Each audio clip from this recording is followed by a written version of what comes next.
Hey viewers, A to Z Customs here with another video for y'all, and this one is going to be diagnosing a really rough shaking noise coming from this new vehicle that, well, new to us. This is a 1997 Dodge 1500 and it's got a 5.9 in it. It's a pretty good truck. It's been running really well, but intermittently it will shake like really bad to the point where the door is actually shaking. You know, every big engine's going to shake a little bit, but this one's shaking a lot, and it only happens intermittently. Like I said, we just bought this truck recently and it was running really well when we bought it, so the engine's pretty good. So, and let me see. And looking at this problem, we're noticing that when it is shaking like this, the RPMs aren't really fluctuating. We don't have a check engine light. So this is a truck that we just bought. We're not certain on when last time things were cleaned and last time things were checked or changed.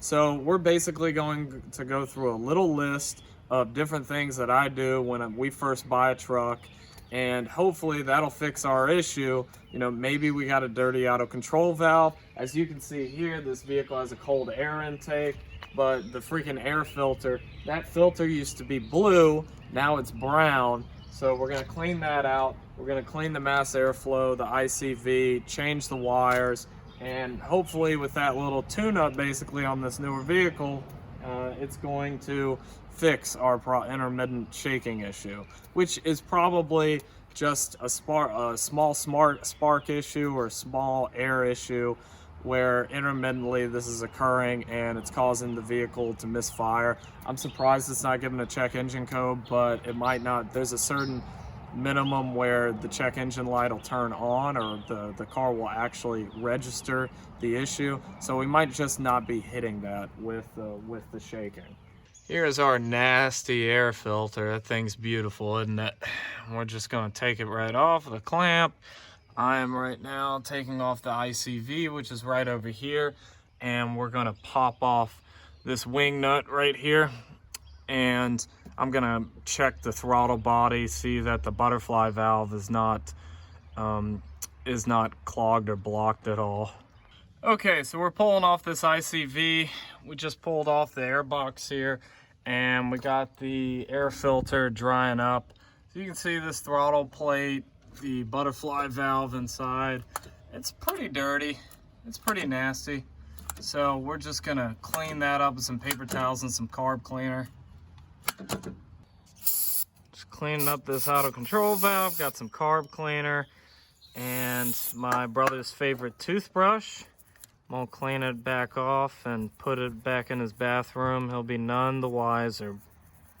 Okay, now we got a pretty good looking throttle body butterfly valve. Make sure you actually open it up. Just open it up here. Open it up, really get in there with your paper towels and your carb cleaner. Make sure that thing is clean. Okay, so we got the auto control valve back on.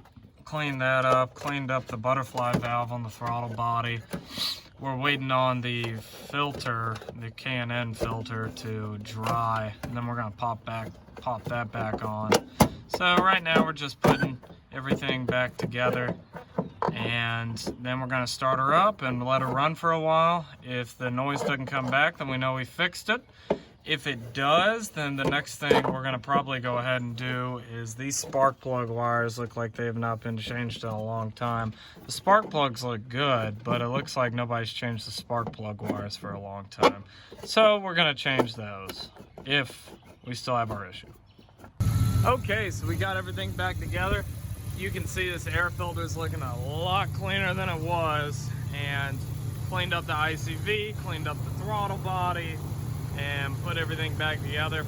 Now, quick tidbit, if you do a lot of these things, you know, you buy a truck, you clean the mass airflow sensor, you clean the idle control valve, you clean the throttle body, you change the air filter, maybe you even change the spark plugs and the spark plug wires, then you cut back on the engine and it's running rough at first, or it's idling high, it's shaking, whatever, you know, whatever issue you're suddenly having that you weren't having before, Now, don't freak out and think that you did something wrong, because oftentimes, you know, on an older truck that hasn't been treated right lately, you know, if it's getting a reduced amount of air through the air intake like this vehicle was, the the ECU needs a little time to reset, because it's going to be getting a lot more air to that throttle body than it was previously. So don't freak out immediately if it's acting a little funny afterwards, because the computer may just need to reset. Hope y'all enjoyed this video from A to Z Customs. Keep watching us, because we're going to keep on putting out new videos on truck repairs and other things that we're doing DIY in our backyard. Y'all have a good one.